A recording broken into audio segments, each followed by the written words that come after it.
CM news इंडियामध्ये सर्वांचं स्वागत। पुण्यामध्ये गणेशोत्सव मोठ्या उत्साहात साजरा होताना दिसतोय।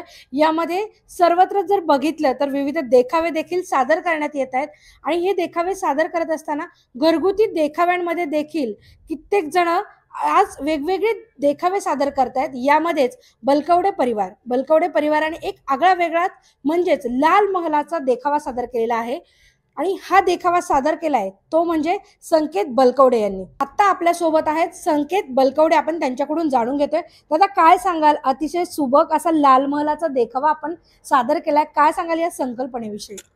दरवर्षी घरामध्ये जसं म्हणजे प्रत्येकाच्या गणपती येतात तसं एक नवीन कल्पना प्रत्येकाच्या डोक्यात असते। तसं दरवर्षी माझ्या डोक्यामध्ये एकच कल्पना असते की ऐतिहासिक काहीतरी करायचं आहे। एक आपण जसं लहानपणापासून चित्रपट बघतो, पुस्तकं वाचतो, एक शिवाजी महाराज म्हटले की एक वेगळी ऊर्जा निर्माण होत असते। तर तीच संकल्पना, तेच एक विचार डोक्यात घेऊन मी एक लाल महालाची प्रतिकृती केली। अच्छा, हे करत असताना तुम्हाला साधारण किती दिवस लागले? कारण यातले जर बारकावे बघितले तर हुबेहूब आपण त्या पद्धतीने साकारलेला आहे, तर हे करत असताना तुम्हाला साधारण किती दिवस लागले? साधारण गणपती 27 तारखेला बसणार होते, तर मागच्या महिन्याच्या 27 तारखेपासून या देखाव्याची मी घरामध्ये सुरुवात केली।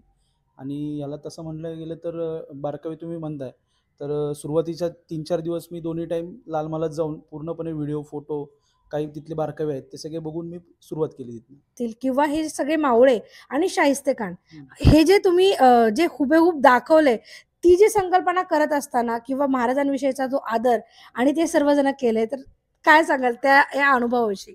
जसं आपण पुणे म्हटलं की एक लाल महाल जसं आपल्या डोक्यात येतं, तसं शिवाजी महाराजांनी, जिजाऊ साहेबांनी स्वराज्याची जी निर्मितीची सुरुवात केली ती या लाल महालापासून केली असेल, असं एक मी गृहीत धरलं होतं। आणि हा लाल महाल करताना मी जसे बारकावे तुम्ही म्हटलात तर की काही डिटेल्स घेतल्या होत्या काही, तर मी हे जे पुतळे आपण बघतायत, हे पुतळे जे आहेत हे रायरी आर्ट्स म्हणून माझ्या मित्राचे आहेत आणि त्याचा स्टुडिओ आहे इथं धनकवडी साईडला।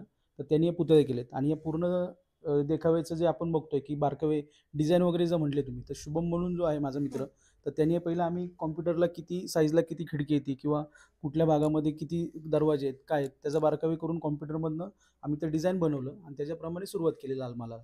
इतिहासाविषयी सांगायचं गेलं तर आपण जसं बघतो की आत्ता जो लाल महाल आहे, जो कसबा पेठेमध्ये आहे, तर त्याच्या आत्ता आपल्याला दिसणाऱ्या फक्त 2च बाजू आहेत, की एक फक्त फ्रंट साईड आणि एक कसबा साईडला जी वळतो आपण ती साईड दिसते। पण मी ह्या लाल महालाचा एक विचार करून केला होता की बाबा ह्याच्या चारही साईड दिसल्या पाहिजे आपल्याला।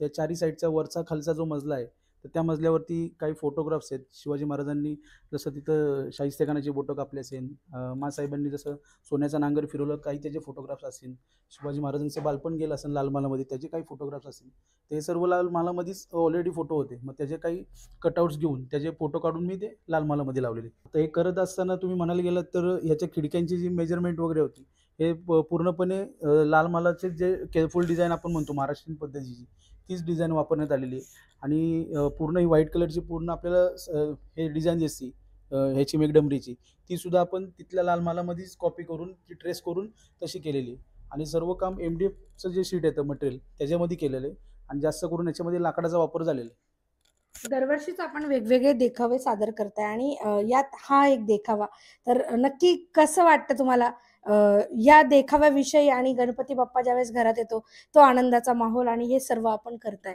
आता वर्षभर आपण जसं धावपळीच्या ह्याच्यामध्ये काम करत असतो, तर त्याच्यामध्ये हे जे 10 दिवस असतात गणपतीचे, तर ते 10 दिवसाची जी ऊर्जा असते ती वर्षभर आपल्याला टिकून राहते, वर्षभर काम करण्यासाठी। लाल महलची जी खासियत आहे, जो शिवाजी महाराजांचा इतिहास आहे, जो तुम्ही इथे रेखाटलाय त्याविषयी सांगा?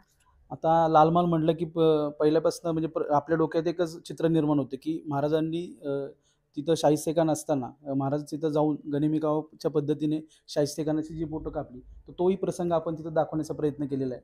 की ज्या खिडकीमधून शाहिस्ते खानाने उडी मारली, तिथूनच शिवाजी महाराजांनी त्याची 4 बोटं कापून तो प्रसंग आपण दाखवायचा प्रयत्न केलेला आहे। आणि त्याच पद्धतीने हे जे मावळे वगैरे असतील, कसे ते लाल महालावर वरती चढले असतील दोरी वगैरे लावून, तो एक प्रसंग दिसतो आपल्याला इथे।